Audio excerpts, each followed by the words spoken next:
Good day mga ka-network, Punets Gaming nga pala. At ngayong araw maghahanap tayo ng mayayaya natin para sa ating networking. Tara kape tayo. Unang araw. Ang target ngayong araw ay 5 pataas na mayayaya sa ating networking quota.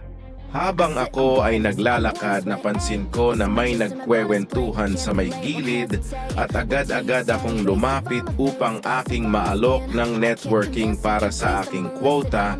Hindi naman ako nabigo sa pag-alok sa kanya, ngunit meron na pala sa akin ay nauna para siya ay yayain din. Ngunit di ako tumigil at inalok ko ulit siya. Ngunit ang aking karibal, ang nakuha ko imbis na ang aking target. At sa ganon nagpatuloy ako sa paghahanap ng maaalok ng networking at hindi naman ako nabigo at may nakita ako na pwedeng alukin.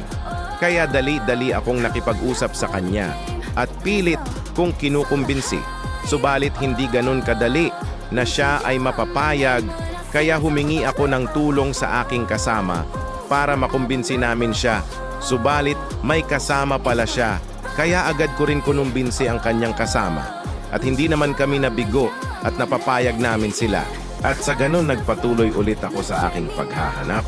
At may nakita akong nagkukumpulan ng mga tao at ako ay nakiusyoso.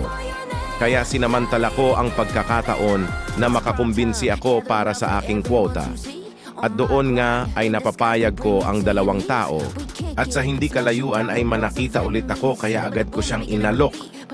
Akala ko maganda na ang araw ko dahil sunod-sunod ang aking nakumbinsi. Ngunit hindi ko akalain na mabibigo ako sa pagkakataon na ito. Pero hindi naman ako pinanghinaan ng loob dahil alam ko na makakakuha ulit ako ng target. Ay ayun nga, may nakita akong naglalakad. Kaya kinausap ko agad. Nagpatuloy lang ako at meron na namang isa. Kaya tumuloy-tuloy lang ako hanggang sa maabot ko ang hinahabol ko na quota. Kaya kung sino-sino na lang kinakausap ko para mabilis akong matapos nang makauwi na ako at maglaro ng Honor of Kings. Sa tingin ko di ko naabot ang aking quota. May 3 lang ako na nakumbinsi at 13 na nakausap. Babawi na lang ako bukas.